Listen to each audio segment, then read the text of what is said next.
Okay. Good evening. Good evening and welcome to the Co-Cathedral of St. John the Evangelist. I'm Ulrike McGregor, and I'm delighted to see you all for our fourth and last session of reflections on Advent and Christmas through art. I have included my email address on the handout in case you would like to share your suggestions and or thoughts about the reflection series with me. One of my intentions of our reflection series during Advent and also during Lent is to help redirect our attention from our worldly concerns to Scripture. Inspiring artworks may further help us to marvel at and retain images created from the words we hear during these religious seasons and enable us to develop a richer and wider realization of our religious faith and heritage.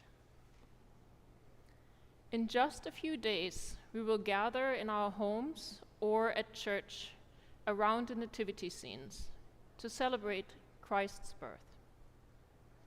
Pope Francis, in his 2019 apostolic letter Admirable Signum, which means enchanted image, reminds us that the depiction of Jesus' birth is, I quote, a simple and joyful proclamation of the mystery of the incarnation of the Son of God. End of quote. In this emotional letter by Pope Francis, he encourages us to retain, I quote again, the beautiful family tradition of preparing the nativity seen in our days before Christmas. End of quote. Pope Francis delivered this apostolic letter in a village 50 miles north of Rome called Greccio, where St. Francis of Assisi had staged the world's very first nativity scene in a cave in the year 1223, as a way to spread the story of Christmas. As part of his own pilgrimage of faith, St. Francis had visited Bethlehem in historic Palestine, the Holy Land, in the years 1219 to 1220.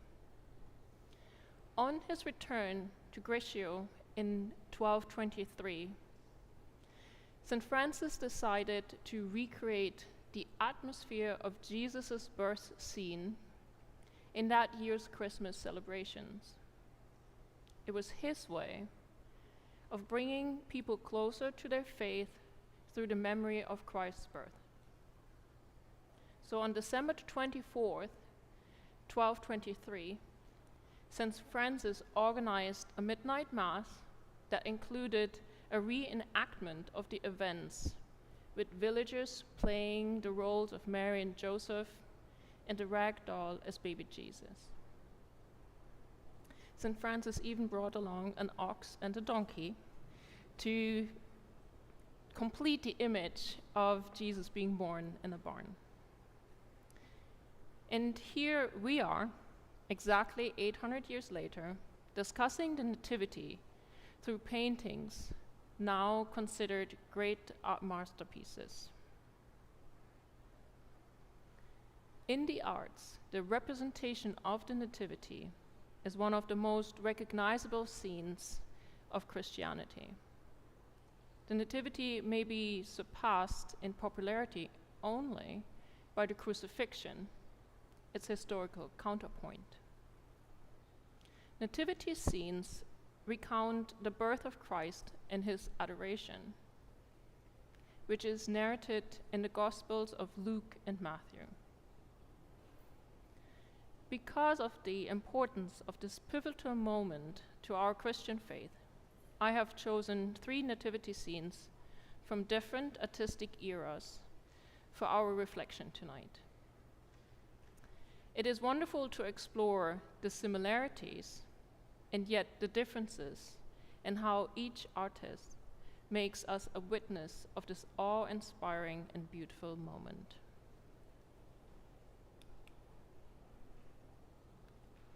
The first painting of this evening is entitled Holy Night, also known as Nativity, by Correggio, painted between 1528 and 5030 during the High Renaissance. Our second painting, the Nativity, was painted by the Anglo-American artist John Singleton Copley in 1776. He was a remarkable figure of American neoclassicism and romanticism, who was active in both colonial America and England. And then we jump right to the present time.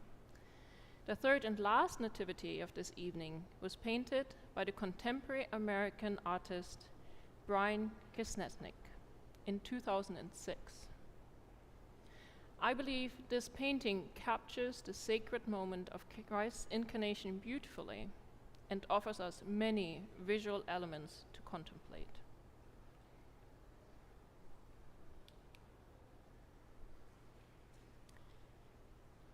And with this brief introduction about nativity scenes, I would like to delve into our first work of art of this evening. And as I introduce the artist, you can again follow along if that's helpful on the handout if you wish. Holy Night, also known as the Nativity, was completed around 1530 by the Italian painter Antonio Allegri, better known as Correggio, named after his hometown in northern Italy. Correggio was born in 1489. However, very little is known about his early life and his artistic training. By 1516, he is believed to have lived and worked in nearby Parma, where he remained for much of his career. Correggio is considered one of the most significant old masters of the Parma school of the High Renaissance. He was strongly influenced initially by Andrea Mantegna and Leonardo da Vinci, and later by Michelangelo and Raphael. Correggio was a master of illusionistic painting and the use of sfumato and chiaroscuro, artistic techniques which we have just discussed recently. And I also showed this painting as an example for the sfumato technique. Aiming to achieve the spirit of lightness and grace, he used tone and color to counterbalance his lines and forms, thus creating new and unusual effects of light and shadow. The result was a fresh, vibrant style of painting, focused on expressing the tenderness of personal relationships and appealing to the observer with its likable, spontaneous characters and precious, delicate colors. Correggio painted frescoes and in oil. His oeuvre included religious as well as mythological works. Correggio had little immediate influence in terms of apprenticed prodigies, but his works are now considered to have been revolutionary and influential on subsequent artists. Correggio's illusionistic experiments, in which imaginary spaces replace the natural reality, seem to prefigure many elements of the later Mannerists, Baroque, and Rococo art style. The painting Holy Night was commissioned from Correggio in October 1522 by Alberto Pratonori for the family chapel in the Church of San Prospero of Reggio Emilia, and was completed and placed into the chapel in 1530. In 1640, in what was considered a sacrilege, Duke Francesco dell'Este absconded with the painting and took it to his private gallery. It was later moved to the museum in Dresden in 1746. As you consider tonight's painting, I would like to quote from the Gospel of Luke, chapter 2, verse 7. And I quote, "As she gave birth to the firstborn son, and wrapped him in swaddling clothes, and laid him in a manger, because there was no place for them in the inn." End of quote. And now I would like to invite you to share your thoughts and your ideas about this painting. Anything that kind of strikes you, you find particularly moving. The first thing that really struck me is how it appears that the light is coming from Christ. Yes, yes. Christ himself is the sort of light in that painting, and he is the only source of light in the painting. Yes, it's beautiful. Me?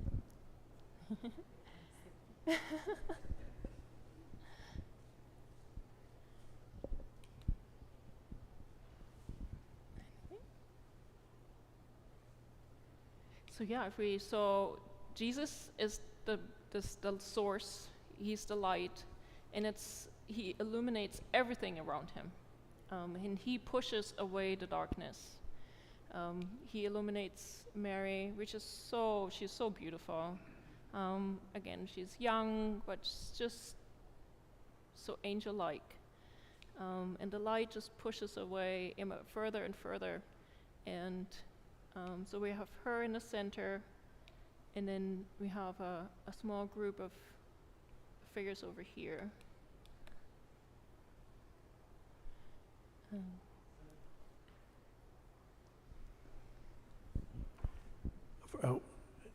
Just to back up for a minute, I was struck by the multitude of angels, that are hovering over, we always have this kind of awareness about angels and messenger and,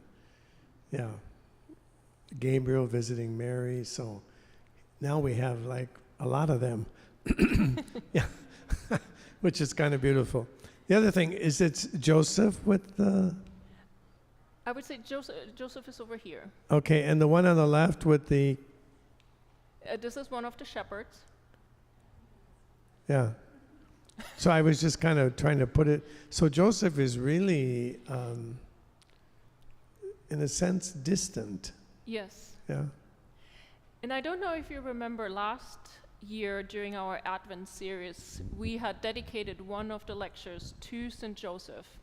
And we looked at how Joseph was depicted throughout the centuries. And since we are back in kind of the Renaissance, he was pushed a little bit further in the back, and he kind of made his way further forward as we moved through the centuries and through the art scenes. And then because we finished last year with our beautiful statue of Joseph and the Christ child, which really pulled him into the foreground, and I think that's a very important and honored position where he ought to be. Yeah, he has been pushed back a little bit again, kind of looking after the donkey. But he's there. I think he still protects the family. He stands to his yes, and he protects the family.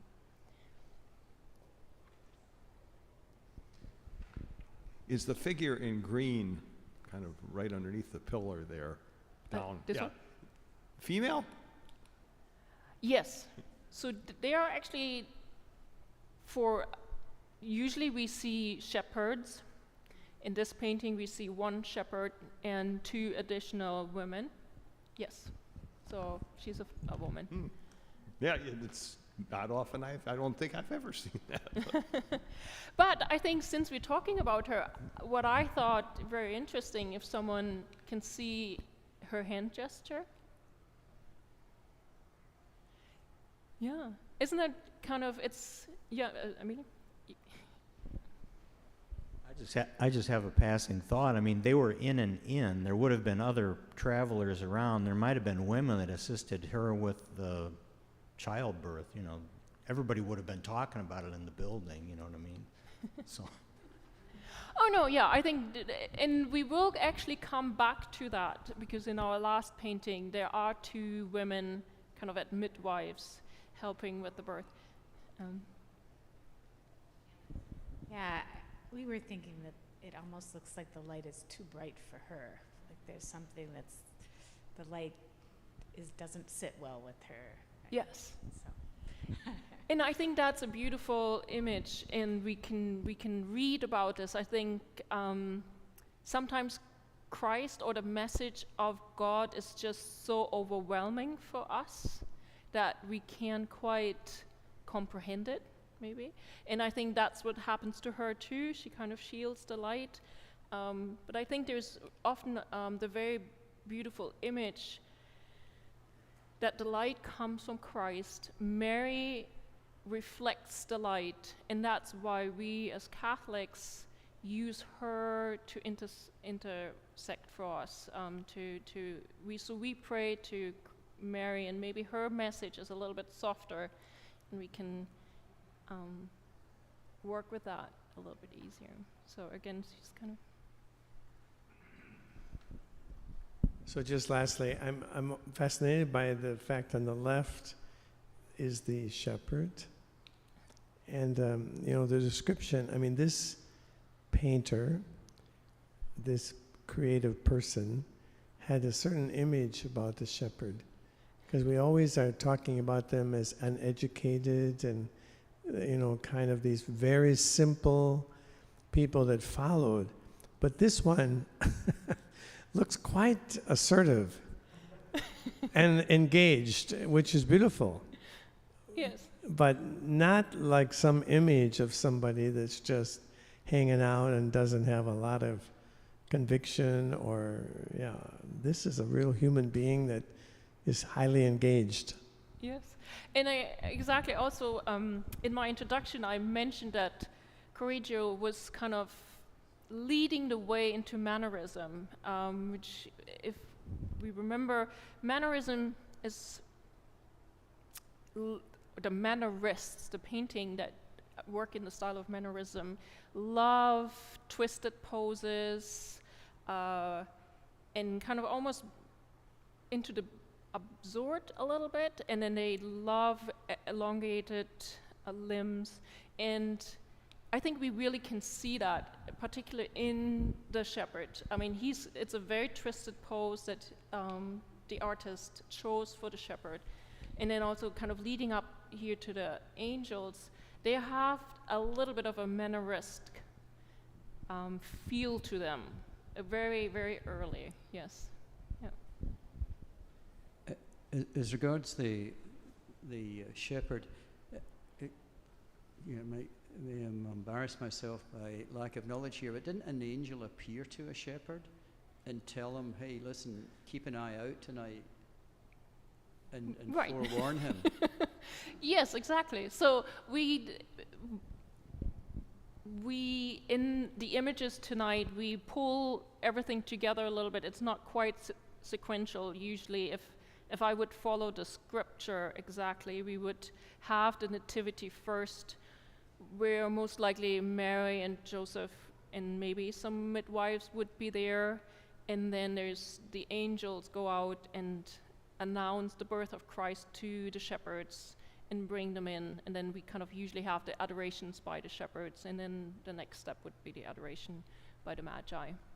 So I think this is a bit, we pull everything together. I mean, no, in the back.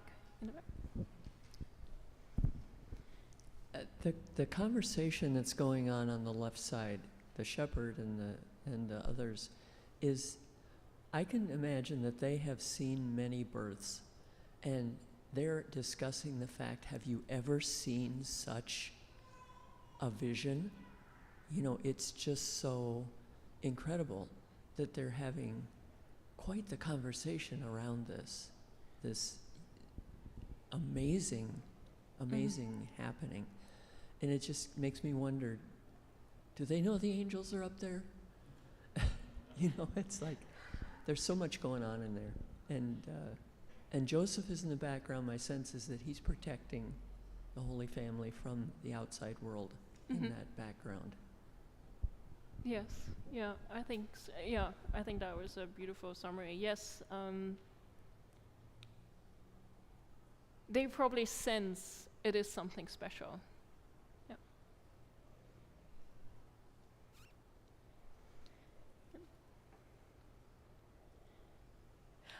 I just made myself a little note here. Just pay a little bit of attention to the sizes of the paintings sometimes. And again, it will become very interesting as we go forward. But this was already, it was a large painting. Since it was an altarpiece, so again, for the viewer, even that if they sit in the distance, to really appreciate the scene. And then I think again with the beautiful colors and the light that Correggio used, it was quite an image to look at and to adore. I mean, no, here, come here. You might just. I'm trying to think about it in feet. So it's about 6 feet wide and what, 18, 16 feet tall? That's huge. Yeah. Yeah.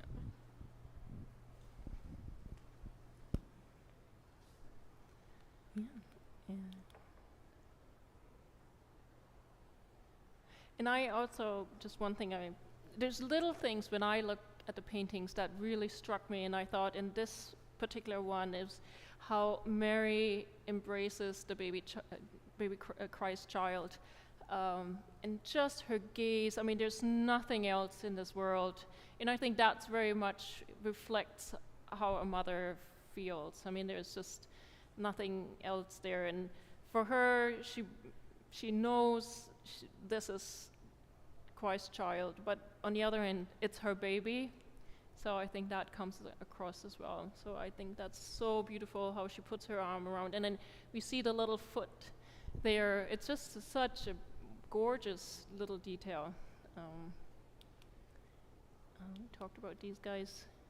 Yeah. I mean, the sky looks like it's the dawn of yes, a new birth, new day. Yes, yeah. And we talked about the aerial perspective, just again to kind of pull on what we've discussed yet, and we kind of beautiful see that. It's a technique where you use darker colors in the front and then you use the lighter colors in the background just to create a little bit of distance. Just keeping my notes here. So yeah, in summary, I would like to quote actually John chapter 1 verses 4 and 5. And I quote, "What has come into being in him was life, and the life was the light of all people.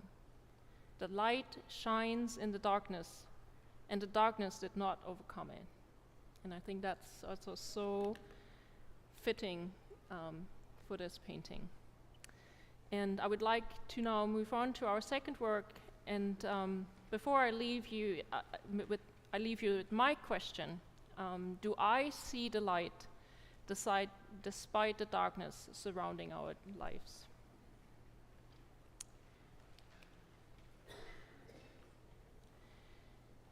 Our second work of art is The Nativity by John Singleton Copley, painted in 1776.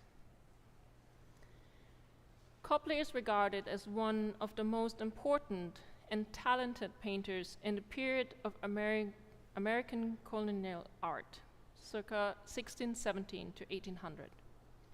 Originated by European settlers seeking a new life in America.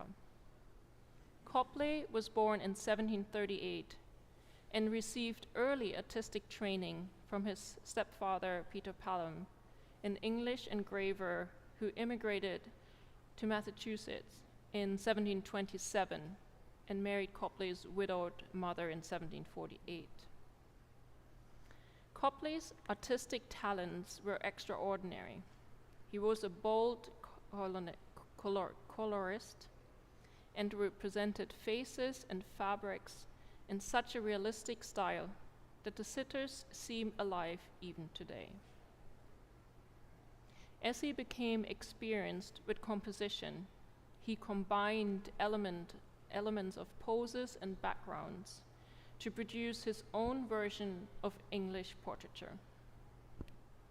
Fueled by European art literature, in addition to oil on canvas, he experimented with several media, notably oil on copper, watercolor on ivory, and pastel painting. By the late 1750s, Copley was well established as a portrait painter. Many of his American portraits depict politically significant subjects, including Paul Revere, John Hancock, Samuel Adams, and Mercy Otis Warren. With the exception of a 6-month painting trip to New York City in 1771, Copley worked in Boston until 1774. At that time,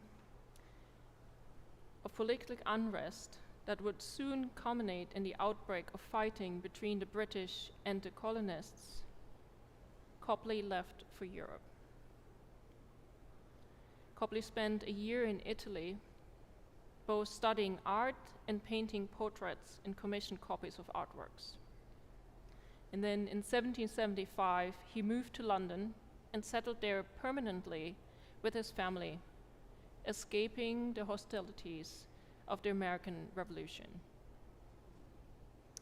In London, Copley enjoyed a second career as a society portrait artist and history painter. He joined the top rank of British painters, was elected to the Royal Academy, and won royal patronage that kept him painting until the very end of his long and varied life in 1817. As we consider our second work of art of this evening, I will quote from the Gospel of Luke, chapter 2, verses 8, 10, and 12. And I quote, "In that region there were shepherds living in the fields, keeping watch over their flock by night. But the angel said to them, 'This will be a sign for you. You will find a child wrapped in swaddling clothes and lying in the manger.'" End of quote.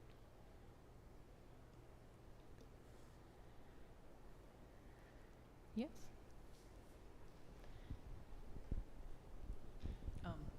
This is a much more glamorous depiction of the Virgin Mary.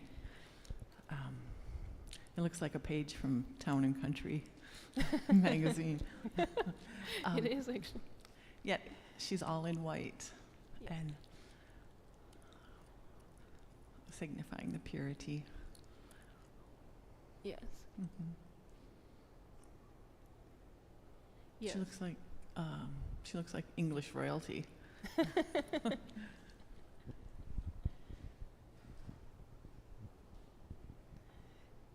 Yes, so the style has changed quite significantly, isn't it? Yeah, to me, they make Mary look really older in this picture, and I don't know, just the position with her hand on her forehead makes it look like she's kind of more exacerbated, or just tired out, you know, just a different, I don't think I like it as well. I mean, the light is not emanating just from Christ on this one, it's coming in from the left-hand side of the photo, it looks like, or from That's the right. painting, yeah. I don't know, it just doesn't look like a teenage girl. It's true. Yes. Yeah. And we have our own example that some artists choose to depict her rather young, and others might give her a slightly, I don't know, more appropriate age. I don't know if you can say. I guess when I first saw her face, my thought was she's contemplating the Christ. Mhm. You know, has her hand to her head in thought and concentration. That was my thought rather than, I don't know, to me it's a pensive kind of a thing. Yeah.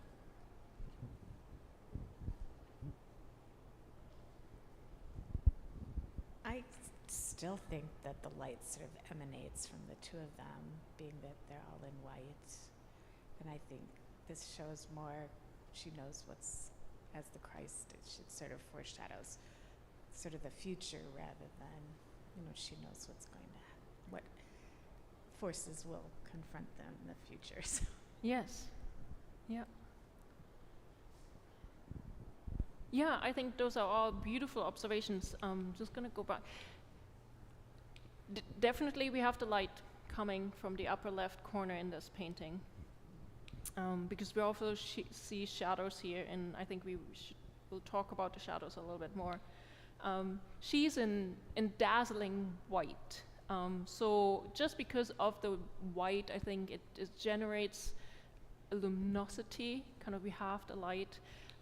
But in comparison, I kind of like doing that, comparing images. Christ child is still bright, but he's not the only source of light in this painting.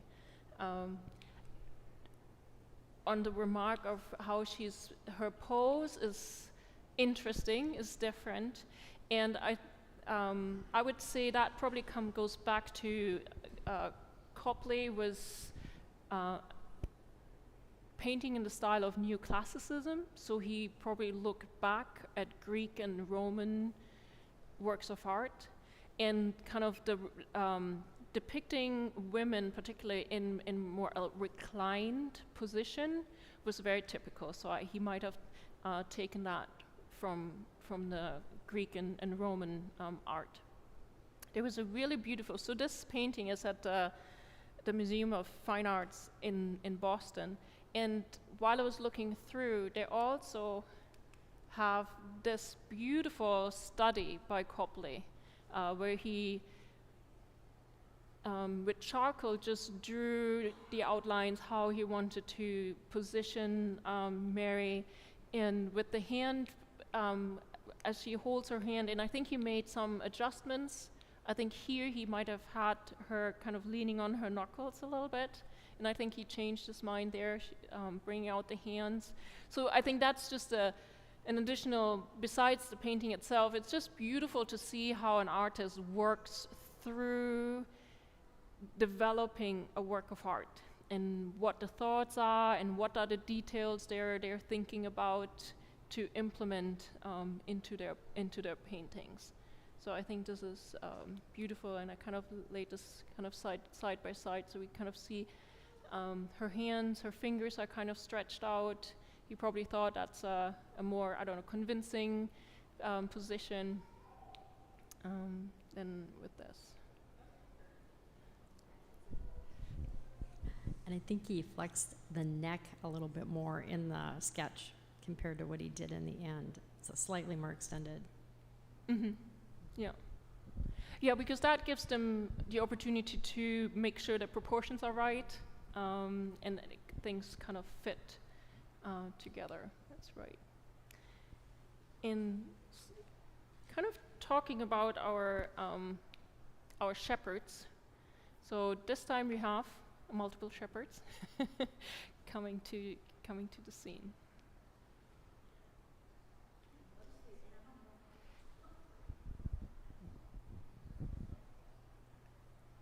I'm struck too by that other figure looking in the window.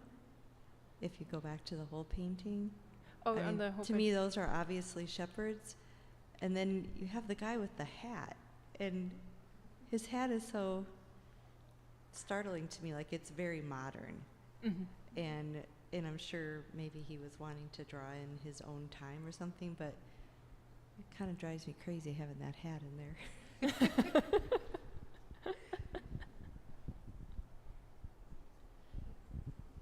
And it's interesting that the animals are looking at the other animal you know, by the guy with the hat. Uh-huh. See that they're not engaged in the painting.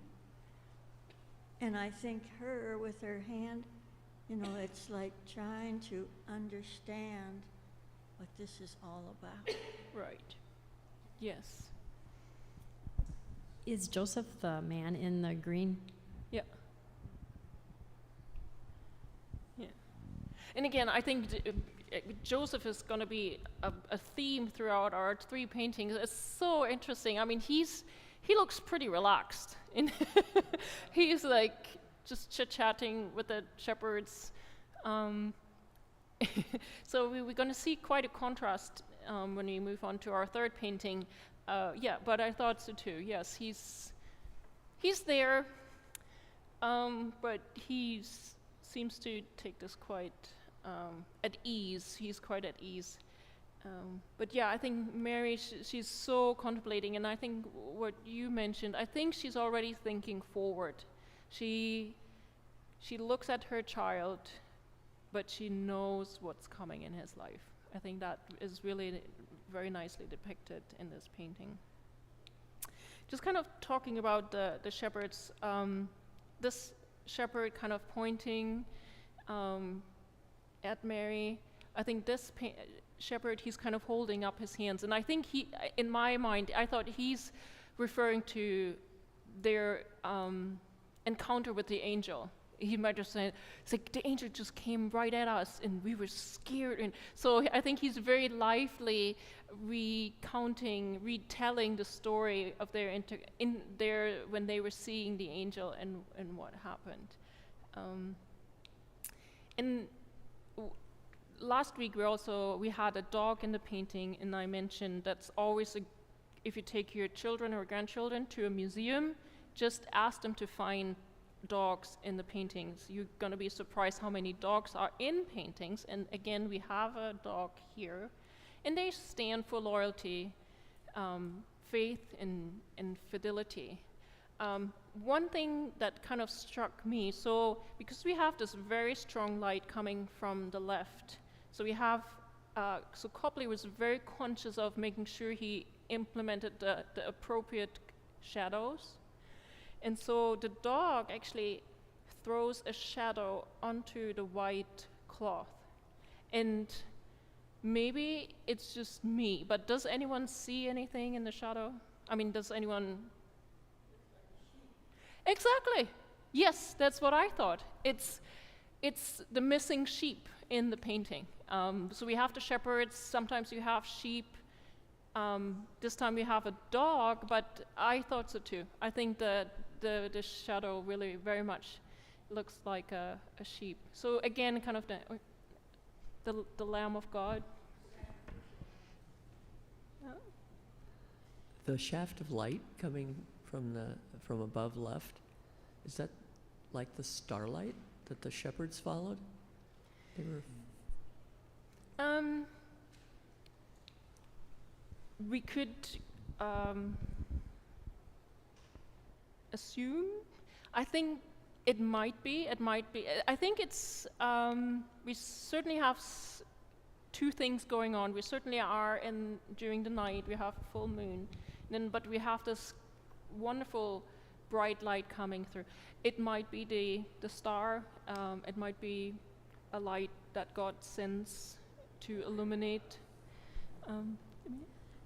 I was just going to comment that, just 2 things. That boy that shepherd that's talking, I think he's talking like really loud at this moment because the dog's head is looking at him, and Joseph is looking at him. So I think if we could hear something, it would be him speaking at this moment.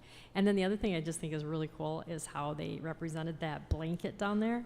It looks so real, and you can just feel the fabric, that it's kind of a rough type blanket. Yes, yeah. That was going to be one of the little details that I was going to point out, and the things that I kind of get stuck on when I look at a painting like this. Yeah, exactly. The blanket is beautiful, isn't it? I mean, you could just pick it up, and you could feel its heaviness. you could feel the texture of the blanket, and also kind of the straw, and then you see kind of oars kind of sticking out. Very, very kind of textural, sensual, very, very beautiful. Yeah, I'm just kind of making sure. I'm struck by the reddish band around Mary, because there's so much white in all that she and baby the Christ are wearing. And it does remind me of something, I think I remember it from the Song of Simeon, where he tells Mary that a sword would pierce her soul also. And so I wonder if maybe the red is a symbol, also given her contemplative pose and just her expression, just maybe the red on the white is a symbol, because the band is near her chest of the sword that will pierce her soul, and just the gravity of what she's processing. Yes, yeah. I think that's a wonderful observation. Yes. Yeah, I just, again, would like also to give our third painting a full attention. So I would just like to wrap this one up. The summary that I had is: the painting focuses intently on the intimate relationship of the mother and child. Mary is contemplating the life of her son to come. And I will leave you with this question: am I ready to experience Christ in his full glory in my everyday life?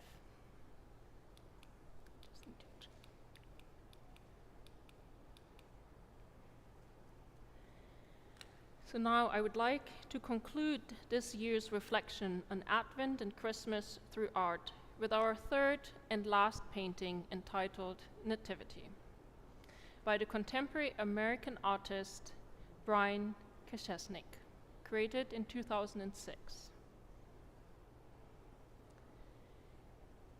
And at the end of the handout, I just would like to mention that I copied a personal statement by Brian about his artistic philosophy.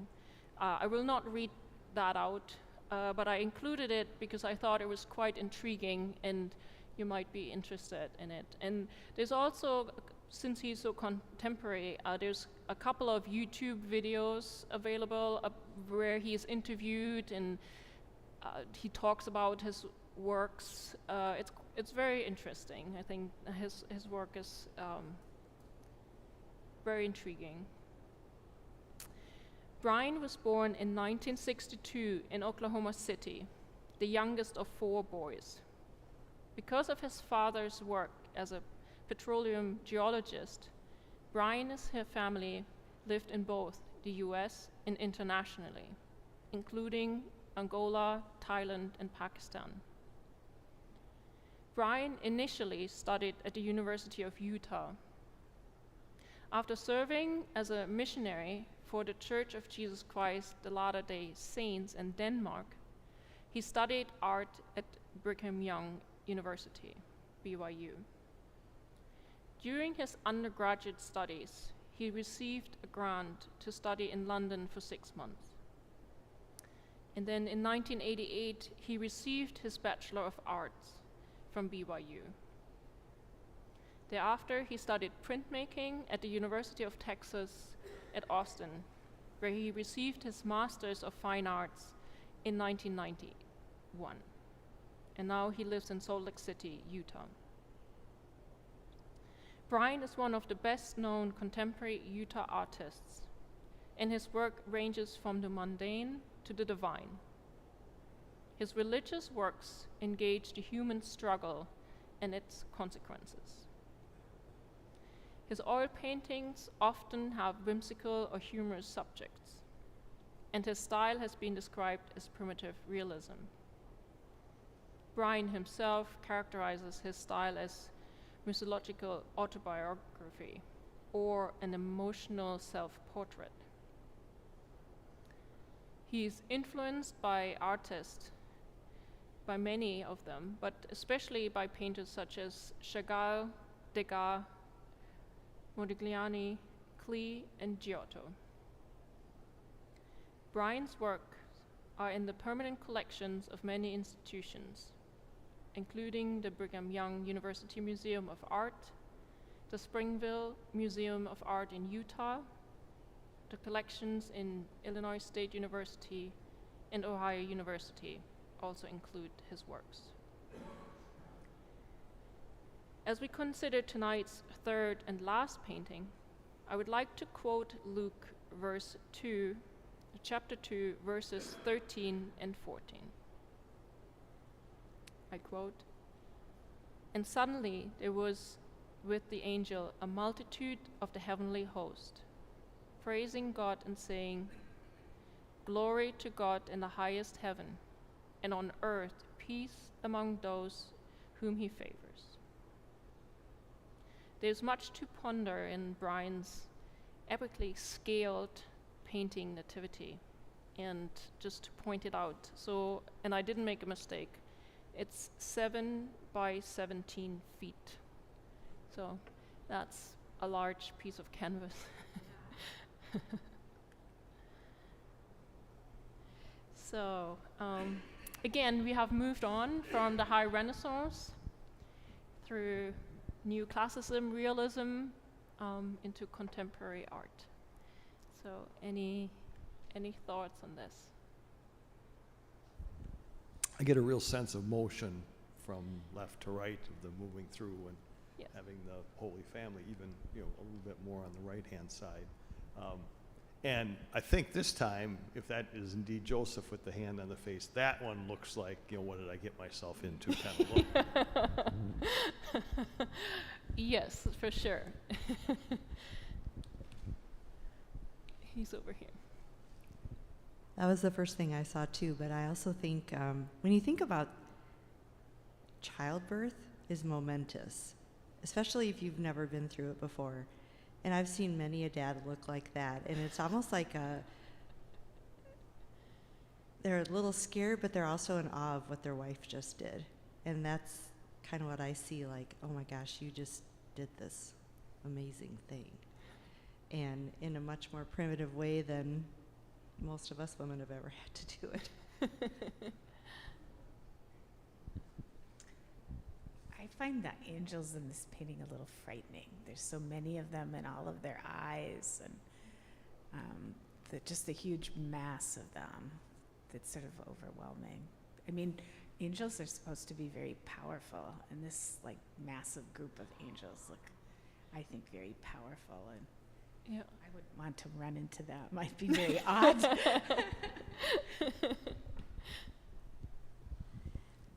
So I'm saying to myself, where's the light coming from again? And I almost feel like it's coming like this way, because the shadows you see mostly are in the background behind Joseph and Mary on the ground. It's almost like it's like this.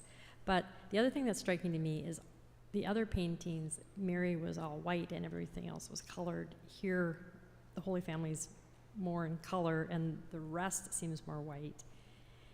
And it also feels like all of their vision is heading up more to the right upper corner of the painting.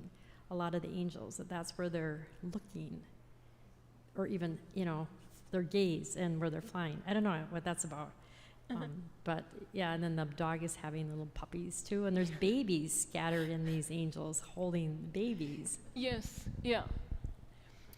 Yes, exactly. So that when I started to collect my paintings, I look at a lot of books, the internet, many things to kind of find something that I think would be appealing to you, interesting, different, stretching our imagination.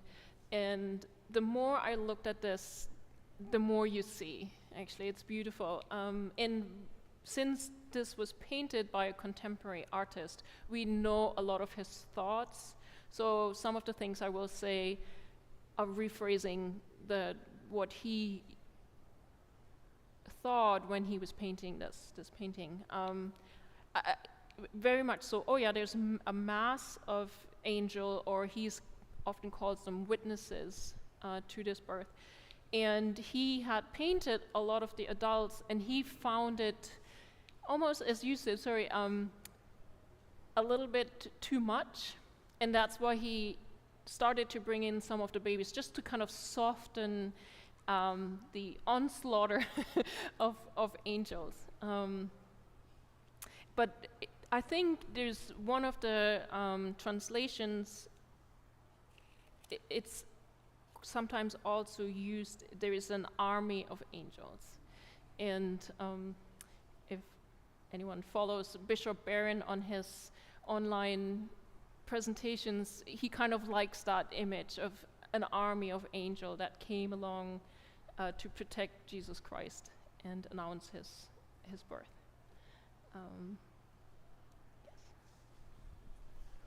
Yes. I'm interested in, if I think of the Latter-day Saints, because they don't believe that Jesus came from the Father, but that Jesus is a separate person. They don't have the Trinitarian theology. So I'm trying to understand. So here is Jesus, not from the Father, but distinctively another person. And how does that influence this painting? I'm more like trying to understand, actually. Mm-hmm. Because it's a very radically different perspective than our Trinitarian theology. Yeah. He has, I'm sure he's a Mormon. He never quite commented on that aspect, how he sees the similarities or differences in terms of the religious aspect. Yeah. I think what he said, the only thing is, he didn't call it the nativity, he called it specifically nativity to make it also all of our births. So that's kind of where he left it at. I know an important factor in the Latter-day Saints is your ancestors and your progeny.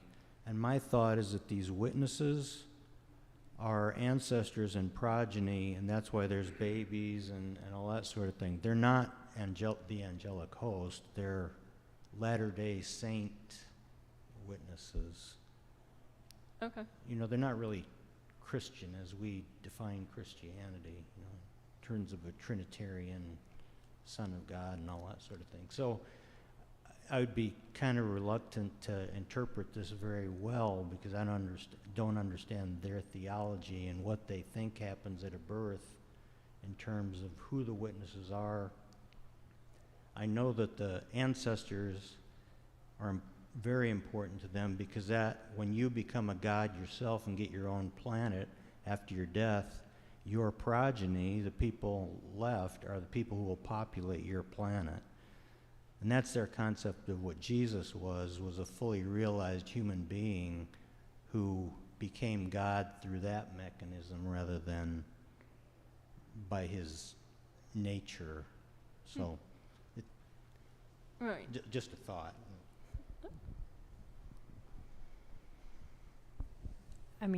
Not dwelling on all of that theology that they have, whatever.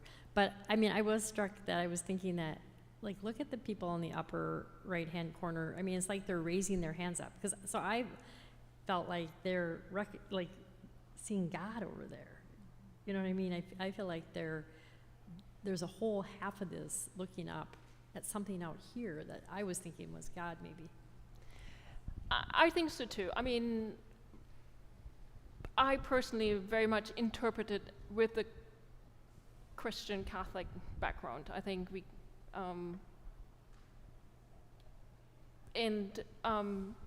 the witnesses, or it's, it's kind of where they go out, and it's maybe to evangelize. So to go out, they have seen Christ. They might look up to heavens, but certainly they're calling out the good news. They're calling out that they have seen the Son of God, and they're proclaiming it out to the world. That's kind of how I actually read it too. They're kind of going out into the world, proclaiming it. Notice also it's two women this time, just as an observation, versus the shepherds in the next to Mary. Oh, yes. Yeah. Oopsie. So, And then a question, do you know how long it took him to paint this thing? excuse me. How long did it take him to paint this? Oh, I think it was 8 or 9 months. Oh, really? Yeah. Yeah. Yeah.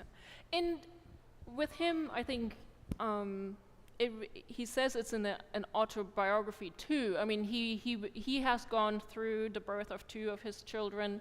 He was part of it, and he felt it was difficult. But yes, he made a commitment. He had said he had given his yes, and he's right there. And I think a lovely detail actually here is, I don't know if you can see that.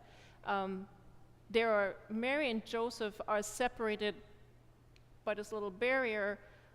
However, Joseph is reaching his hand through, and he's placing it on Mary's shoulder, and she's kind of touching him. And I think that's just such a beautiful detail. They're deeply connected.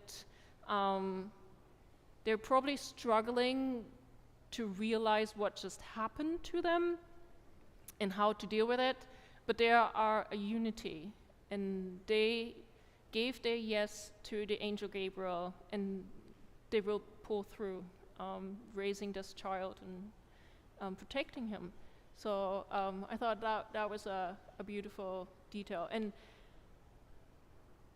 yes, the Christ child is not, again, we kind of almost diminished him a little bit in the light, but he's a real baby, right? He needs to learn to breathe. He needs to learn to suckle. Brian has given him a little halo, so he is a special child. I mean, besides the strong of witnesses that are swooping through the painting. And just in one little, we can't see it, if you, very close to the painting, some of the angels have tears in their eyes, which I thought was also very touching. It's, again, the witnesses or angels, whatever we want to call them, or ancestors, they are aware that they're witnessing an awe-inspiring moment and something very, very special. That's probably why their eyes are so prominent, because they are witnesses, so, right? I just figured that out. Yeah. And, yeah. And, of course, another dog, and with puppies this time. In his explanation, so there was a couple of, he had a question and answer series with children. They came to the museum, they were sitting in front of the painting, and they were asking him questions. And of course, the children asked about the dog. And he said there were multiple reasons why he included the puppy. Initially, he had, this is 7 by 17 feet.